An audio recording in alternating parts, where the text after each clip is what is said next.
Welcome to Cosmic Conversations, hosted through Conscious Awakening Network. I'm Patricia Walls, and I'm honored to be your host.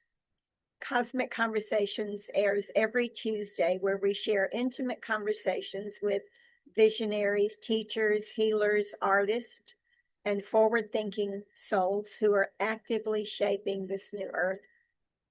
Conscious Awakening Network, or CAN to some people, is a transformational multimedia platform devoted to accelerating spiritual evolution, activating your highest potential, and expanding global consciousness through summits, webinars, exclusive programming.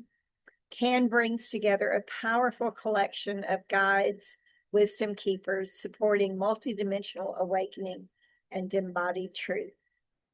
And today, I'm delighted to welcome Tracee Dunblaizer. Tracee is a Los Angeles-based spiritual empath shaman, a 66-time international award-winning author, publisher at GTP. She's also a multi-sensitive.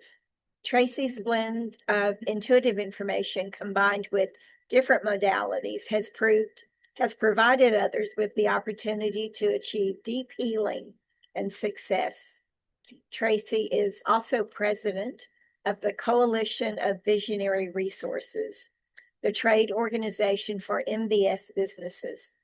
Her latest award-winning books are Transformative Grief and Your Crystal Allies, 44 Sacred Altar Cards, and Oracle Set. Also, with the forthcoming Oracle of the In-Between. Tracee's here to share with us about sacred rage, understanding the power and purpose of deep sacred rage. Thank you, Tracee, so much for joining us. I'm going to promote you to panelist. I think I am. There you are.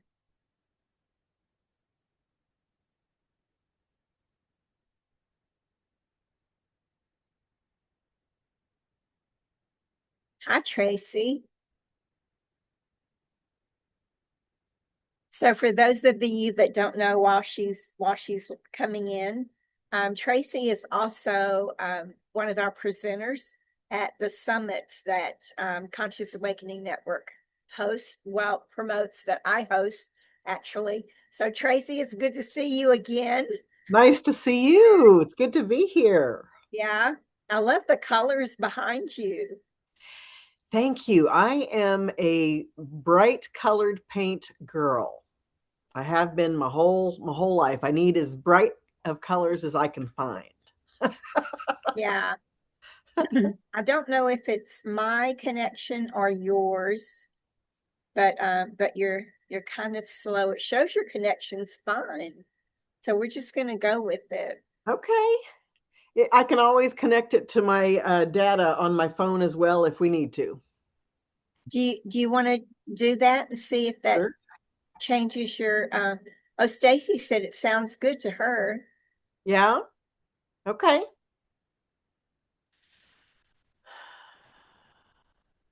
Yeah, Bruce, I'm not sure. Can you type in your question? If you don't mind, can you type it into the chat or the Q&A? But thank you, everybody, for joining us. Yeah, I don't know. Maybe Bruce was saying you're perfect. It's probably my speed. I'm way out in the country, and Okay. so it's always. It says my Oh picture yeah, is freezing. yeah. So, do So, you want to connect with your phone then? Your phone? yeah, let me see. Let me see if I can do Okay. that. Meanwhile, I'm going to put your links here in the chat, okay, for Good. everyone while you're doing that. I like to give everybody the links, and that way they can contact you. Good. I know you're going to share a lot of amazing information here. So I want everybody to be able to contact you.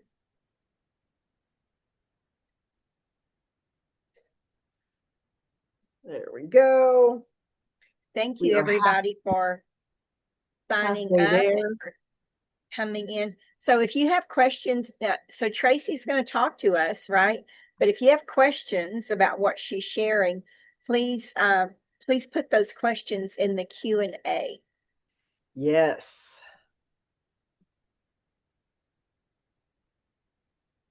We're not going out right now, Jed. Okay, I'll do that. Okay, did that help any? Am I still freezing up?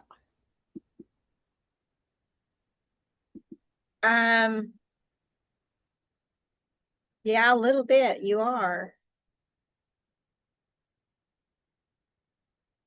Yeah, you're in the yellow Low now. network bandwidth. Yeah.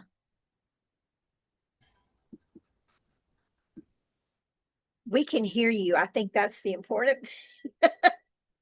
We can hear you. Yeah, Jen says we can listen. We can always listen.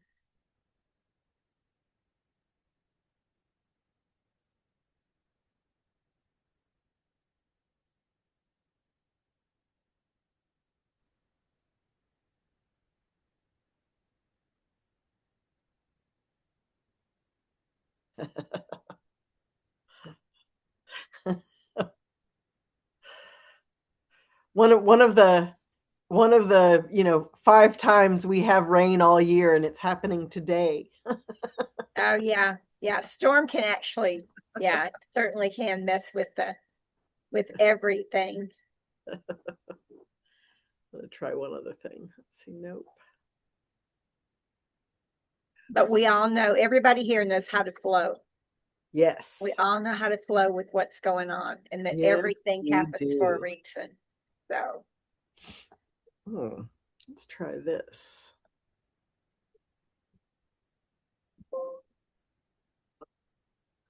Okay. Has any of that helped? a little bit. Did you go back? Did you go back to your original source? Well, I went back to the original source, but I also just connected my Bluetooth, like the phone to the computer, and maybe that helped. Yeah, I think it did. I think Okay. it did. Okay, well, we'll work with this while we got it. We're open to your brilliance and whatever and however you can share it. Well, one of the topics. I mean, I've always experienced a lot of rage in my life.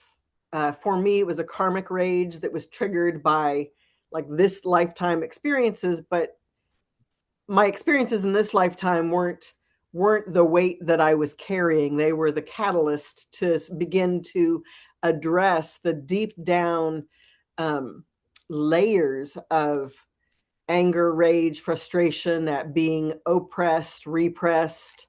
And I really sought to just in the last couple of years, and this current climate that we're all experiencing, there's a lot to be angry about. There's a lot to begin to allow yourself to feel the deeper feelings and understand their purpose. I think that rage absolutely has a purpose. All of our big emotions have a really powerful purpose that allows us to see who we are, expand who we are, connect with ourselves, to connect with others, and then ultimately to become consciously multidimensional. Right? So rage is the energy. Rage, do we have any grievers in the room? For people who experience for people who experience a lot of grief, they naturally are comfortable moving through rage or anger into grief. But for most people, rage or anger is the stopgap that keeps people from experiencing grief, right? And in the flow of emotion, the rage helps you bring your awareness to the surface, to be conscientious about what you're seeing in the moment, in the situation, that fight or flight experience. It's that same moment of requiring every aspect of yourself to be present in that moment so you can witness what's happening and make a either informed or instinctual decision about how to move forward, whether that's saving yourself, saving your life, whatever is happening in that moment. We have that fight or flight instinct, and this is talking about that fight or flight instinct, but on higher frequencies, right, of our mental, emotional, and spiritual experiences. So that rage that we have, it connects our body to these higher frequencies, and it brings us a deeper awareness of the layers of what is causing the breakdown of communication. Does that make sense? It does. I had myself on silent because my dog's going nuts. So we're listening though. So when people, as you begin to, as one begins to get on the train going towards grief, you really have to understand the purpose of rage. And rage is the thing that helps you to see why you're doing what you're doing, what you're angry about, the layers that have led you to this particular level of either oppression or repression. And if we are oppressed by others, oftentimes we are also repressing our own instincts, our own feelings, our own experiences, because we don't feel it's yet safe for us to be who we are. So big emotions and their purpose are to really allow us to become present in the moment and to become clear and to become witness to what's happening. Somebody says, I think we need more rage. I think we need more. Absolutely, we need more rage, but we need more honest rage, not the like I think what a lot of people do, and when people think of rage, they think of we see a lot of people today transferring their rage onto other people, other topics. They equate rage with blame, and as a sovereign spiritual human being, I think we are all seeking to be sovereign in our spirituality and in our consciousness. And in order to do that, one has to be present and be accountable for who they are, how they feel, and what they want. And that process of rage that leads to grief will help you become clear on what you're angry about and what you need to do about it. Well, because the contrast of that is stuffing it, right? The Yes. contrast is holding it in the body until Yes. you just explode, get sick, disease, right? Yes. So Absolutely. You can't hold Absolutely. on to the rage. No, you really can't. And again, I think this idea of trying to mentally justify it puts us in if we're not letting ourselves feel it, what we tend to do is we tend to transfer it to other people or focus on others and what they're doing rather than ourselves and what we're doing or what we need to be doing. Rage, oftentimes people will also feel it or consider it to be a third chakra emotion, but in fact, it is a heart emotion. It's a heart awakening and a throat awakening. It is in direct relationship to our ability to communicate what we're feeling and why we're feeling it. And so allowing that rage, that emotional rage to come up and allow it to stimulate and awaken our perspective in a situation. And the more we intend our accountability, the more we trust ourselves to allow that rage to come through and to inspire our words, our focus, our ability to see honestly what is happening, and then learning how to move forward from whatever that thing is. Anybody have any thoughts on rage before I move on to another I was aspect of just it? going to ask, I'm sure you're going to cover this, but a safe and balanced way to express that rage. You know, how do we deal with that? You're probably Um, going to cover that, but yeah. well, so no, that's a great question, and it's great for right now too to talk about it. Here's the thing: is when you allow yourself to experience rage, I always like to separate myself from the herd. If I'm angry in a crowd, right, or if I'm in a familial dynamic or a situation with a friend or whatever, and I'm getting upset, I usually take myself out of that situation to go and allow that emotion to come through. Um, the other important thing is it is valuable to let yourself scream and cry. Um, how do we know if we are stuffing it in or disconnecting to it? Okay, so here's the thing: you've got to connect that rage with your voice. Um, Going in the room, screaming. When you start to scream, when you begin to let out the rage, understand that the next emotion that's going to happen, if you are by yourself, is going to be grief, and so it's going to turn into screaming and crying. And then then there's once you scream and cry and you have that good cry, your brain waves and your heart actually, your brain actually uh, changes its neural pathways for whatever was making you angry, and your heart actually creates other hormones that create that sense of calm after the storm. So allowing the rage go into the grief is what the goal is. Giving yourself time and space to do it by yourself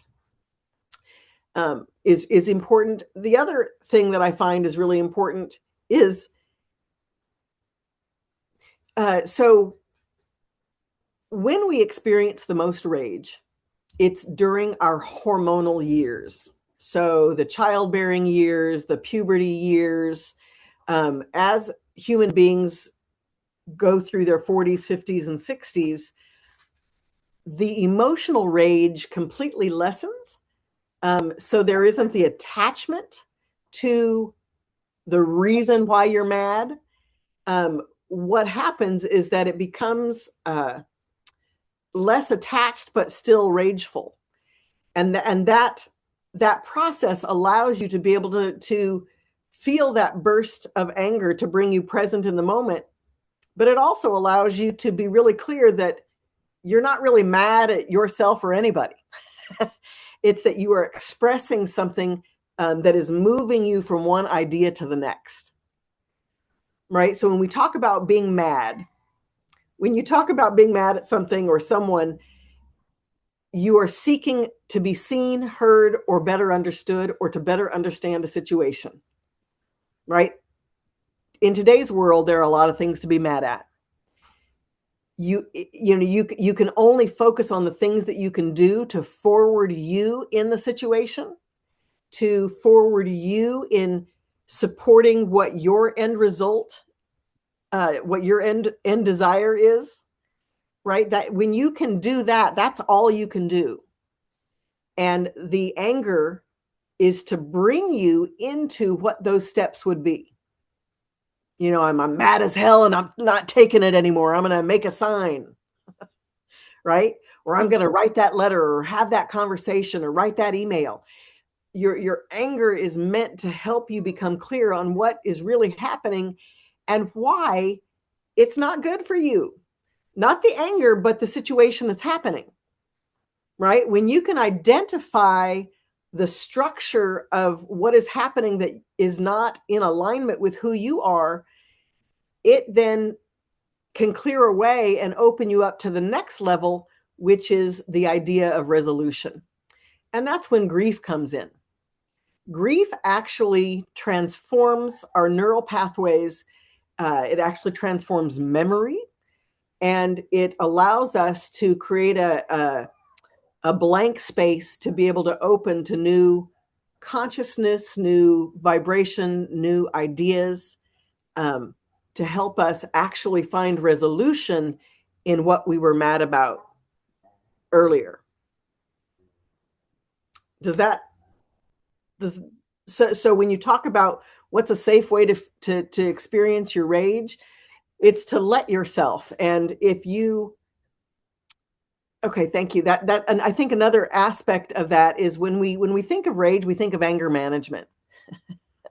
And anger management, it's only a problem when you're not taking responsibility, right? For your own personal feelings. And when I say responsibility, I mean owning that you have these feelings and that you are entitled to have these feelings. Hold on one second. Somebody wrote something big and important. So let me just take a look. Asking, as my dad was murdered, and I do not recall rage as an emotion. Of course, grief, but many others had rage. Yet despite life challenges, rage has not been a go-to feeling for me, even now trying to connect with any rage and not tapping into it.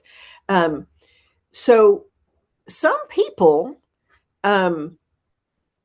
if you naturally flow into grief, then that's really important.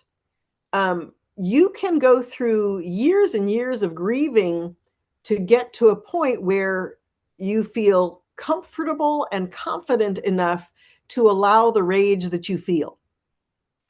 Rage is our pure sense of power. When we are rageful, right? When you're dealing with somebody, with something, right? In this case, your father was murdered. That's going to inspire a pretty big wave of rage when and if you allow it or need it. Let's say it that, because I have absolutely met people who, when you've already fully grieved, there really isn't a need to experience that rage, because you might be a personality type where you have been inquisitive. You've asked yourself what you need to know, and you've answered those questions, or you've sought the information that you need to find peace and acceptance in what has happened. So all of these big emotions are to bring us to new levels of awareness. And can you guys hear that? I have a husky, and she she is singing in the background. She's like, I know, yes. Yeah, we can't hear it. You must have noise default thing on. Noise rejection. Good. Yeah. So when and if you need to feel the rage, you will certainly have your moments. But again, understand that the purpose of the rage is to help you to become clear on how you take care of yourself, how you allow others to take care of you or not, and to get you the information that you need so that you can accept what's happening and find peace in it. So if you've found another way to do that, then rage may not be something that you need to experience. Rage oftentimes, go ahead. Were you going to say something? I was going to say one of the reasons why I asked the question, and we may be talking oranges and apples, in this part of it. So I do what I call scream therapy. And by myself, not for anybody else. But but I'll very often just get in the car, get on the freeway, and just scream it out. Yes. And the rage is not personal. The rage is almost from me interpreting the collective consciousness or the uncollected, unconscious, collective unconsciousness. Yes. But it's just I begin to feel overwhelmed. Right. Yes. And I don't think it's personal to me. It may be, but I begin to feel overwhelmed. And for me, I'm relating that to rage because I scream it out. May not be the same thing. So what do you think? What's your interpretation of that? Well, so So the next level is to talk about when you talk about the collective.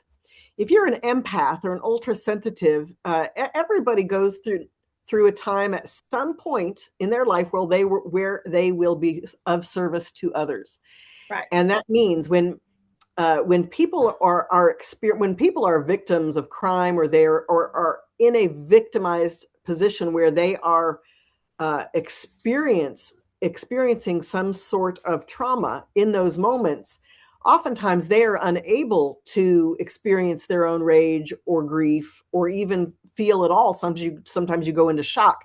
That doesn't mean those energies aren't there.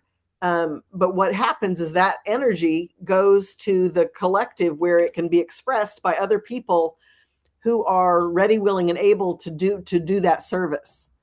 And that's important, and it's been important for the last several decades, but especially the last decade or the last 20 years.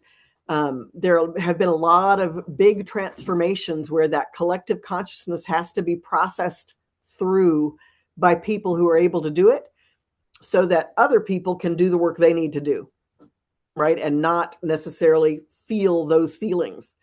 Whenever we have big emotions, they will sit. I mean, how I imagine it is a bag that we carry with us, and eventually we'll tap into that bag and we'll process it out, whatever's in it.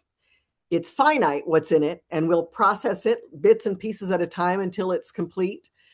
And that processing is so that we can awaken different skill sets, different understandings, different wisdom, different perspective that helps us integrate and become the powerful people we were intended to be.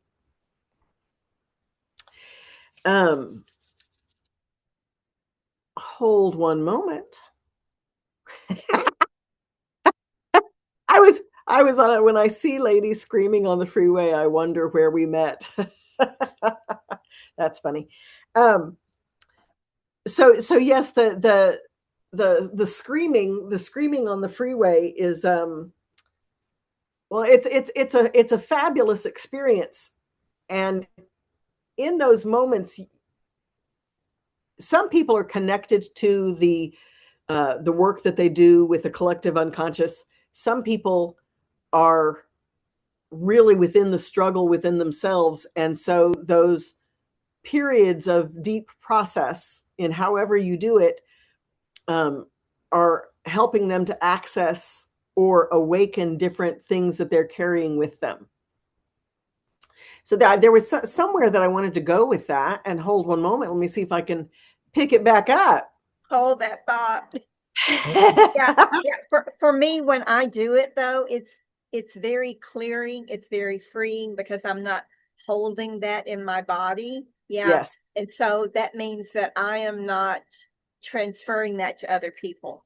Yes. You know, when you're frustrated and when you're angry, you tend to take it out on other people, right? Well, that's my way of just dealing with it, you know, within myself, and not pushing it on anyone else. Absolutely. So, did you figure out where no, but you bring up a really fabulous story. When I had just come to Los Angeles, and I was driving on the street, and there was a guy in back of me in a truck and another guy in front of me in a little sedan. And the guy in back of me, we were all making a left-hand turn, and the light was green and we were waiting, and the guy in back of me got out and he threw a full Coke can at the dude in front of me. And then just then the arrow came, and the guy turned and he came this way, and he stopped and went. I was watching him, and he was a young man, and he was filled with rage. It literally moved him out of it. He stopped his car, opened the door, and dove in the back seat to get what I was thinking was going to be a firearm. I just felt that. I didn't know what was going on, but I was right smack in the middle of it, right in the line of fire. And it was interesting, as this all then turns slow motion. And so I am telepathing. This was a young man, I'm going to say 17, 18, 19. And I'm staring at him saying, you don't have to do this. You are so much more than what you are doing right now. There are people that love you. I just was like sending all of these waves of vibration, like this is not the choice you need to make today. And as I'm doing that, right, so I'm having this is coming out, and I look over here and there are 2 or 3 people and they're actually crouching because they see what he wants to do as well. And then all of a sudden he pulls his head out of the back of the car and he just looks around like he is confused at what he was doing, gets in the driver's seat and drives off. So having said that, like as an empath, it's really easy to catch people's rage as well. And if you're prepared, you can focus it into, you can focus it in a way that it grounds it, right? So there you go. That is the story. Okay, so now to where we were going to go to the next thing. One of the things that I wanted to talk about is different tools that you can use. What do you do if you're in an angry situation, or you're feeling really upset, and you're in public, right? And you don't feel safe or comfortable to experience those emotions. Has anybody ever had that experience where you're in the public eye and you feel it starting to well up? One of the things that you can do for yourself, or if you are in a situation where you are witnessing somebody escalating to a point of violence, everybody has a root, right? Their grounding cord that connects them to the planet, and it also connects them to their etheric body and their behaviors, or their remembered behaviors, their habits, the things that they do when they're not thinking, right? And oftentimes people will get angry and throw things or get violent, or some forms of those when they're not thinking, they're just reacting. And so one of the things that you can do is you imagine that their energy body is connected to that root, and you just pull up that root. Just pull it up, boop, right? And all that does, it was essentially what I did for that young man that day. It stopped his progression just enough for him to literally forget what he was doing, right? Because when I stopped him out of his place of automatic, he was like, what the hell just happened? Right. And probably he didn't remember what had just happened or what he was going for. And so he just got in his car and continued on. At some point he probably remembered, but we had already moved past the time of danger. And that's what's most important, is how you get yourself from point A to point B without bloodshed.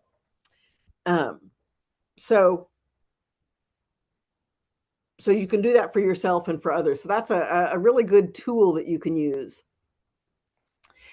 One of the things that here's another, when we talk about sacred rage, that kind of comes into play when we begin to look at culture and mass traumas, slavery, genocide, right?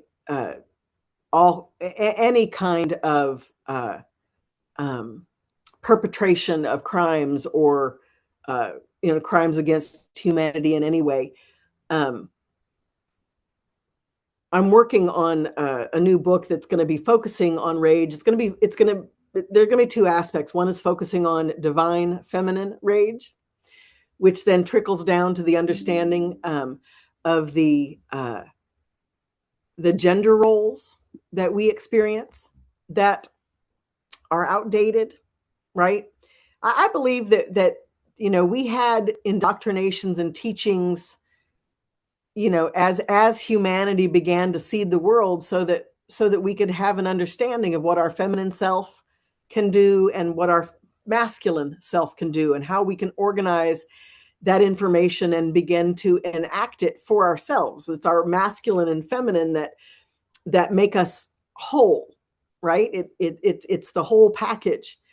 And I think that what we then did with that over the last several thousand years has become something else, right? And it's become, we've created systems that seek to enact beliefs and understandings so as to diminish part of the whole, right? So we're talking about the patriarchy, right? We're talking about a system of perceiving and understanding a gender role, a woman's gender role and a man's gender role, and then what people have made that mean to suit their needs. That's the whole thing. When we get into this idea of systems and cultural systems, at the end of the day, it really boils down to who's creating these systems and who do they benefit.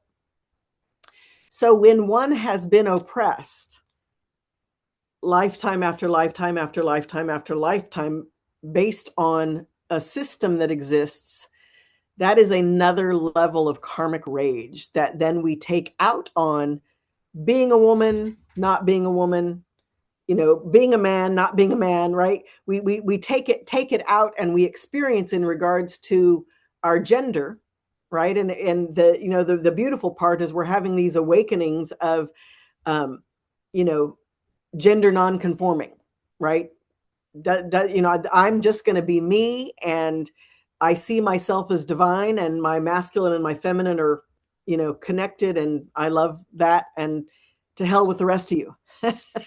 It's a shifting of the system that has told us that there's a very specific way things should be. That brings us to this idea of tradition, right? Traditions aren't necessarily our friend. We think they are, and we've been told that they are, right? But when somebody says it's tradition to do that, what they're really saying is that you can't survive unless you do, right? And right now we are in a unique time where we have to be willing to question everything, question the motives of others, question our own motives, right? Our own bias. We all have belief systems and biases that we may not even have an understanding of, and understand that it is the emotion of rage and anger that are going to bring in the light to those places that are dark within you. Thoughts, questions, anybody? Okay. I don't see any new questions. I think they're all holding their breath. Because I said the patriarchy? No. No, not that. I think they're like, okay, I'm listening. What's next? What's next? Holding their breath that way. Yes, good. That's a good thing. So when we get into these dynamic systems, we are at a precipice of making big change, but that big change has to come when we are willing to be accountable for what we've been taught, its actual validity, its actual truth, and then how it's serving us. We all have belief systems that we hold on to because they serve us in some way. They may serve us to keep our fear at bay, right? When one group of people feel like they're superior to another group of people, there is a whole level of fear that they're keeping at bay. Or there are the sociopathic group of people who don't experience fear, but they see it as dominance and control, right? And through dominance and control, they can get other needs met, whether it be money, sex, whatever they're seeking, they can get that for themselves by dominating others, right? And we're at a place where those old systems are breaking down, and we have to rise into to our willingness to see things as they are, use our rage to allow us to see things in a new way. Someone here says, I have worked a year to get rid of rage. That leads me to a question. do we need to get rid of rage? Right? Do we? I don't know, because I think that when you have rage, it's there for a purpose. It's there to awaken you to things, to ways you may not be taking care of yourself, to ways that you might be being disloyal to yourself, to things that you don't yet know about yourself, skills, um, abilities, understandings, wisdom. So, uh, so as you begin to focus on those other aspects of what the rage, what is the awareness the rage is bringing you, the rage will cease to be. Right? As an empath who I grieved every day for the first 50 years of my life, I think that, I hate the phrase, just let it go. People love it, right? It's very zen to say, just let it go. But that's not truthful for somebody who is carrying extreme grief and extreme rage, right? That key phrase isn't about letting it go. It's about holding it, working with it, embracing it, using it, focusing it to bring you the information that you are seeking. Right? When you have the information that you're seeking, you won't need that rage to protect you. That's another reason that people automatically go to rage or to habits of intimidation, is because they may have been bullied. They may be fearful.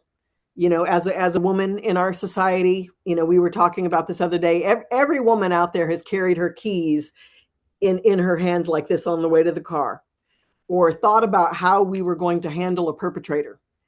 That is 95% of us. The point that there's at some point you become aware that you're not safe, and that you're gonna and that you're gonna have to protect yourself, and then it gets into all of these other stereotypes that we get into, that somehow us not feeling like a woman not feeling protected is somehow her fault because of what she's wearing or how she's acting or how she feels or how she looks, right? So there's all of these levels of energy and information that indicate how it's supposed to be.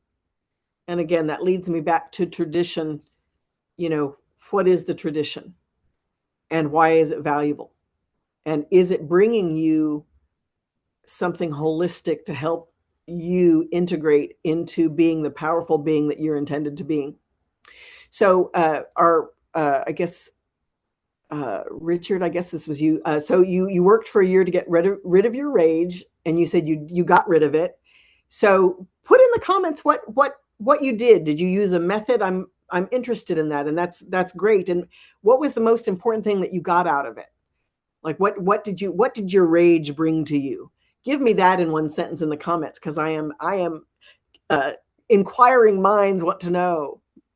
And I'm going to continue on when we talk about history. That's when we talk about the patriarchy, we talk about these dynamic systems in place that exclude a majority of the whole, or even a part of it. We begin to look at these other systems, like say magic or religion, our gender roles, our creative expressions like art and literature. All of those are ways that we express and amplify what we've been told is true. So at the end of the day, your rage gets you to not necessarily what you've been told was true, but it will eventually get you to what is true.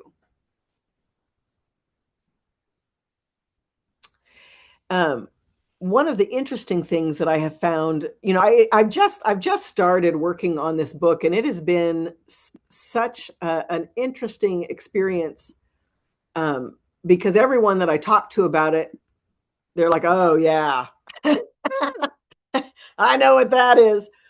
But the other thing is that everybody has a story about some sort of bias or some sort of experience. one of the things I was actually starting to look in literature, like ancient myths. And of course, everybody, I don't know, I've been seeing Medusa around everywhere. The myth of Medusa has been replicated over and over in many different formats in the spring. So everybody knows Medusa.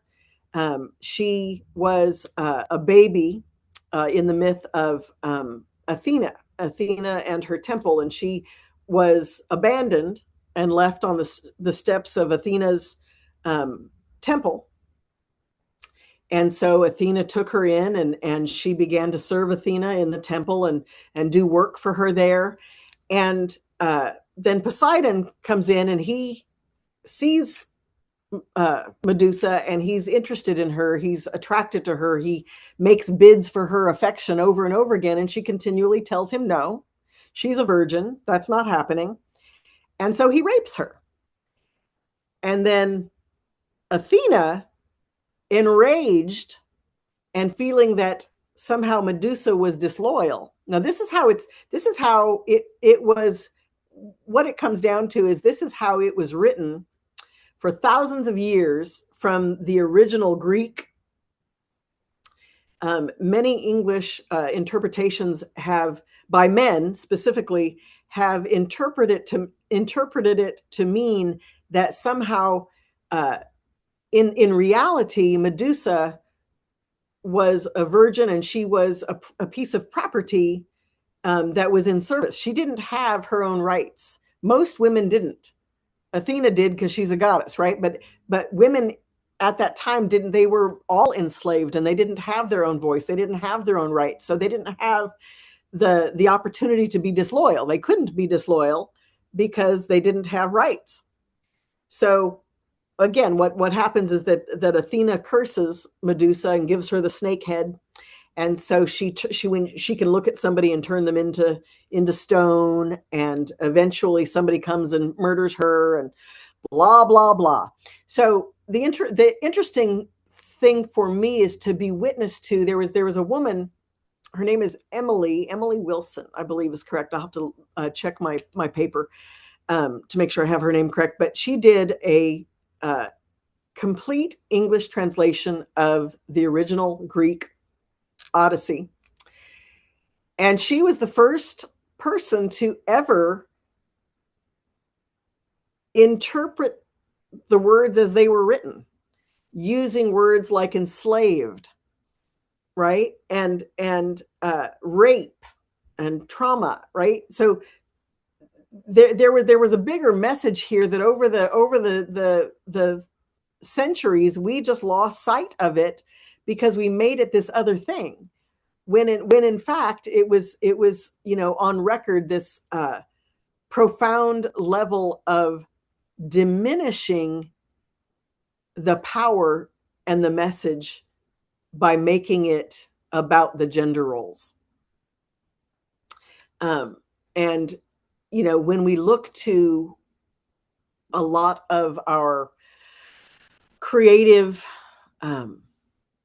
people and their products, their works, anytime a creative person is going to express their ideas, they're going to be a product of whatever that person has been indoctrinated with. So I just think it's really important that we begin to understand what that is, understand the cultural patterns that were put in play that affect how we see things, that affect what we believe to be true or not. It also capitalizes on and connects to or triggers our own karmic and spiritual patterns, which is another level of anger brings to light what traumas you may be holding from other life experiences or other imprints that you carry that you now need to reckon with. So I don't know how much time we have, Patricia, but I'm thinking that maybe this is a good time to take some questions. And I wanted to say, yeah, you have about 15 more minutes. Okay, so I definitely want to take some questions, and I love that Richard responded that he learned to be peaceful but through loving himself. Yeah, right? and Jen has a comment. Okay, I don't feel like I give myself the chance to get to rage. That is true. I stop and assess the situation. I ask if the emotions I am feeling are really mine. Yeah. If yes, I ask what about the situation is making me feel that way. I look at it from different angles. So yes, one of the things, it is a natural response to want to intellectualize your feelings. And how I liken it to, if you have a meal, when we intellectualize something, we cut a piece of it, a nice dainty piece, and we take a little piece and we chew it, and then we chew it 100 times, and then we swallow it, and then we digest it. When we feel the emotion, we take that whole thing, shove it in, and it just goes, it goes in and into our gut, right? So it's the experience of wanting to break it down into little manageable pieces. Yes, beauty is in the eye of the beer holder. Absolutely. So, absolutely, Jen, it's really important to be able to break things down into manageable pieces. But when you have an opportunity and when you feel safe enough, like I said, if you create a space for yourself in your own aloneness, alone time, that would be a time to, let start a scream into a pillow and see where it takes you. Yes. So she says that her birth chart is almost all water, so she does respond with most situations with tears. And so when you experience those big tears, you've not experienced rage within those tears. Like, does it come when you're really mad at something? That's again, rage is to bring up and out to the forefront so that we can see what it is that we are experiencing, doing, having done to us, whatever the situation is, so we can see it more clearly. And then we process out that connection. Any other thoughts or questions? Nope. Okay. No, I'm not seeing anything. Okay. So you mentioned that sometimes it's good to hold on to the rage, that it serves a purpose, right? It's not always, the answer is not always deal with it. Like you said, flow. The answer is not always to deal with it. Sometimes it is purposeful to hold on to it and let it feed you and let it motivate you in a way, right? I mean, rage can motivate you to healing without, yeah. Do you well, want let to me, talk and so, about that? yeah, I do. So so the idea of when rage comes, the idea is not to repress it or sit it aside. We don't want to do that. Like I said, you might need to manage it until you can get to a safe place to be able to experience it. But it's a train that moves through you. You've got to allow it to move through you to bring you the awarenesses that you need. We were talking about revenge, and I think this is one aspect of rage and anger that people want to let it lead them to this idea of revenge, right? Which is taking all that rage and anger and focusing it on something outside yourself. That is what I would say is actually holding on. When you're holding on to the rage, you're using it and it's becoming a tool, right? And that never helps anyone, right? Because when we do that, we might be doing it against someone else, but what we're not really seeing is the opposite side of what we're actually doing to ourselves in that process. So that is taking that rage and using it as a tool against others and ultimately ourselves. The idea of moving through your rage and using your rage to bring you a new level of awareness and wisdom and grief, that's the point. Rage and grief both open the heart. Rage opens the second, third, and fourth chakra, right? So your sexuality, your emotions, that's why there are all of these sexual systems, like bondage and discipline and sadomasochism, because that people have rage, and they allow that rage to, they use it as a tool to be able to break things down into smaller pieces and understand them, learn trust in a new and different way, right? But ultimately, you're going to want flow of energy and movement and understanding. If there's flow, there is going to be wisdom, and it's going to bring you to every choice you made that is beautiful and works, and it'll also bring you the awareness of every choice you made that is not so beautiful and really doesn't work, and for whom it doesn't work for. So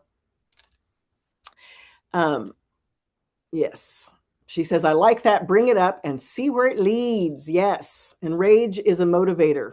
It really is. It gives you energy, right? You don't have to drink coffee. So when I say rage is a motivator, what I'm meaning by that is that, say there's someone who has been not held hostage, but someone who has been abused over and over by their family, by their significant other. There's that rage that keeps building.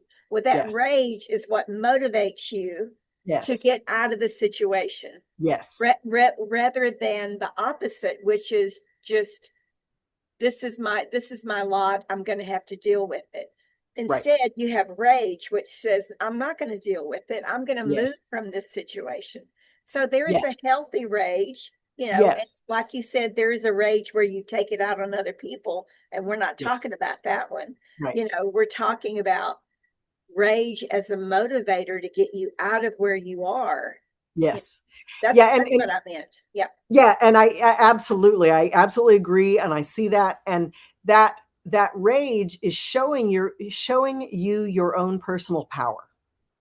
It's showing you where you are powerful in the situation, right? I mean, that's, when we talk about our purpose, human beings, whatever you think of, whatever this is that we're doing here on this planet, whatever your philosophy is, we are a profoundly intricate and slightly complicated energetic being with really profound powers that we are just getting to know. We have so much more power if we can allow ourselves to not be afraid of some of these big transformative feelings or experiences that we have. Right. And I think that's when you talk about rage, when you talk about anger, when you talk about grief, when you talk about things like shame, right? All of the undesirable arrows, I call them, that people experience, when you allow yourself to understand the mechanism that they are creating by feeling them, it makes it more of a logical experience. So you are no longer humiliated. You no longer have to experience shame as something that's that says that you're less than. Your shame helps you see where you are not taking care of yourself or giving yourself what you need, right? So this new perspective on emotion is a gift that you offer yourself. And it creates space for all these new resolutions and energy and information to come in that give you new opportunity that you didn't have before.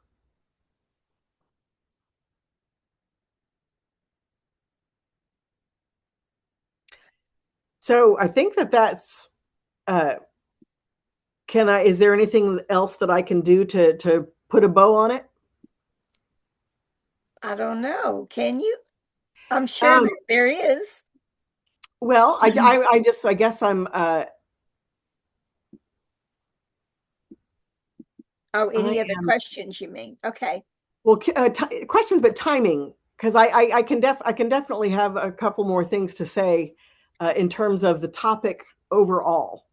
We're not really, yeah. So the podcast is generally an hour, but we're not locked into it. You can go Okay. over.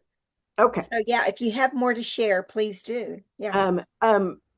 My goal for tonight was to encourage people to think and see themselves differently, and to embrace their big feelings, their big emotions, and understand that the pride and esteem that allowing yourself to have them builds in you, right? Anger and rage is a habit buster, right? Everybody knows your physical body, and then you have your first layer of energy body, your body double. That first layer of energy is where you carry all of your habits, and also the belief systems that are attached to some of the habits or natural responses that you have to things when you're not thinking about them directly. You just kind of move into an instinctual response. And rage and anger help to break that matter up, and gives you time, space, and perspective so that you can begin to do things differently for yourself. Rage blocks intellect, and that looks like a shot of Irish rage beside you. A shot of Irish rage. I don't know what that means, but that's pretty funny. It's interesting. When we talk about, anger management and just getting angry, when you're just angry at everything, you're sowing your oats. You're sowing your powerful oats. You are proving to yourself that you have power. Rage in and of itself doesn't block intellect at all. It actually supports and focuses you on the intellect you are ready to accept. And that's the key phrase there. So, I don't until the last election, I hadn't felt rage in a while. Quite a while. I'd had a good decade.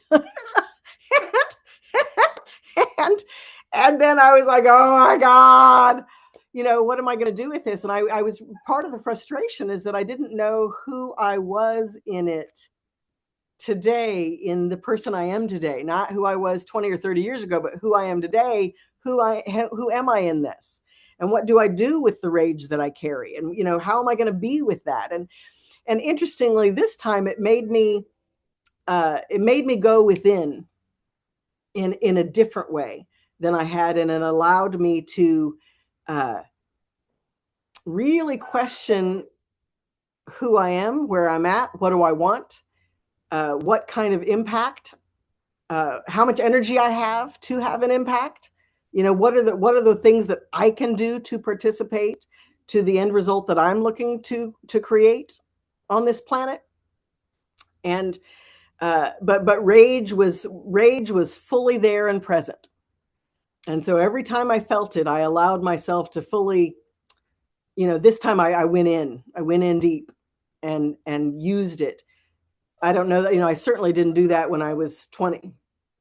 I lived in the hood in my 20s, and I would go out on the street 2 or 3 in the morning looking for people to pick a fight. Of course, I didn't fight. I was never going to fight, but I also knew they were going to, this crazy bitch is not going to, why is she out on the street at this hour? and they weren't going to mess with me, but I carried this rage, and it was a thing. It was a thing, and it was so visceral at the time. But in both of those, it motivated you to empower yourself. Yes. Yeah, it did. Yeah, no, yeah. Absolutely it did. So that's what I've got for you guys tonight. I hope that you will absolutely look for the book. I'm planning on bringing it out in 2027. It's going to be called A Legacy of Rage, or at least that's the working title right now. And it's going to be talking about how rage is passed down in families, in cultures, in all the different systems that we have, and how it's passed down to people, even in our DNA.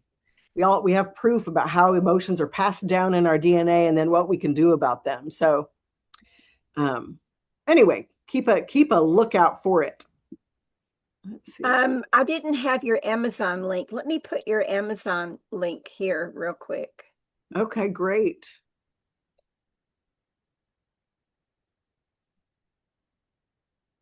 Oh yeah. So the first thing that came up was conquer your karmic relationships. Yes. Yeah.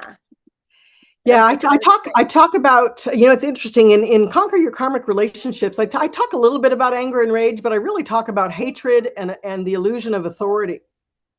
I talk about that culturally, mentally, emotionally, spiritually. I talk about all the ways that we've been indoctrinated on transpersonal ways as well as interpersonal ways.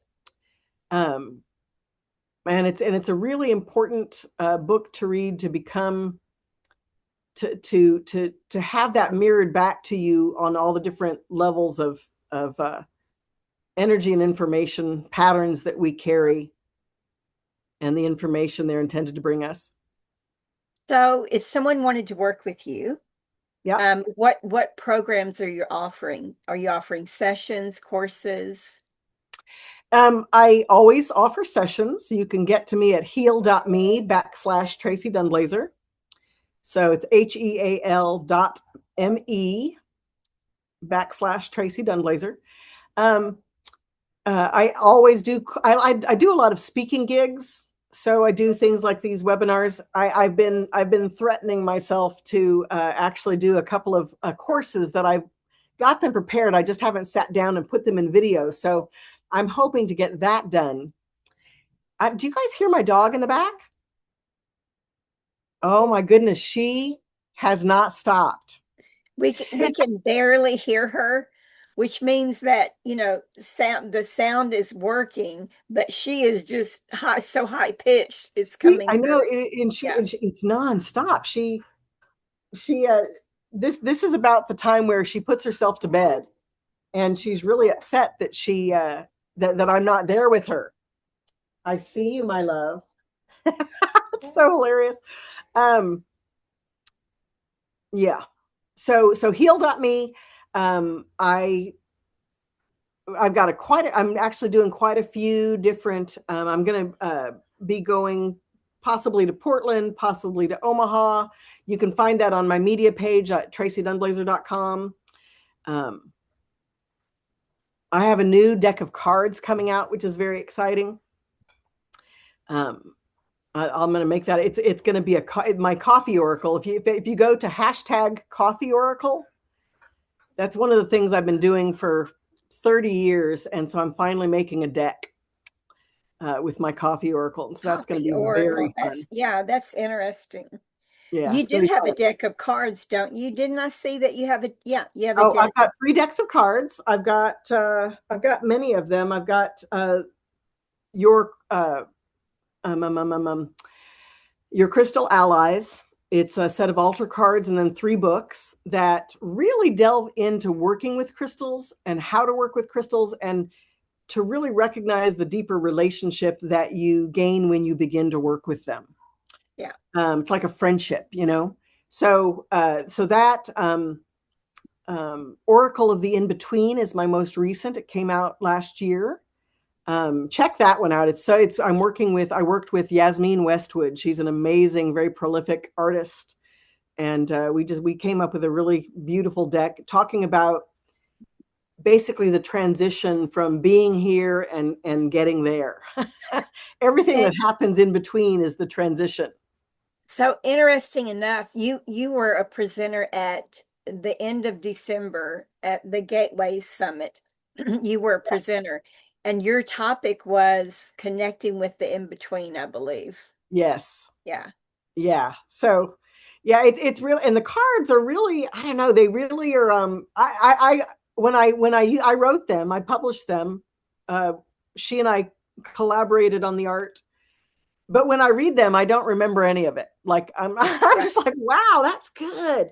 Like that is so interesting. And it always really hits that spot, right? Of that just that little piece of information that was necessary to make everything have a new perspective. So I've enjoyed using them. Good. We'll have to check those out. Yeah. Well, I wanted to thank everybody for joining us. So Yeah. thank you for joining us for today's Cosmic Conversations here on Conscious Awakening Network. And Tracee is always amazing. I love visiting with her. So I hope that something that Tracee shared with you today resonated in your body, your heart, your inner knowing.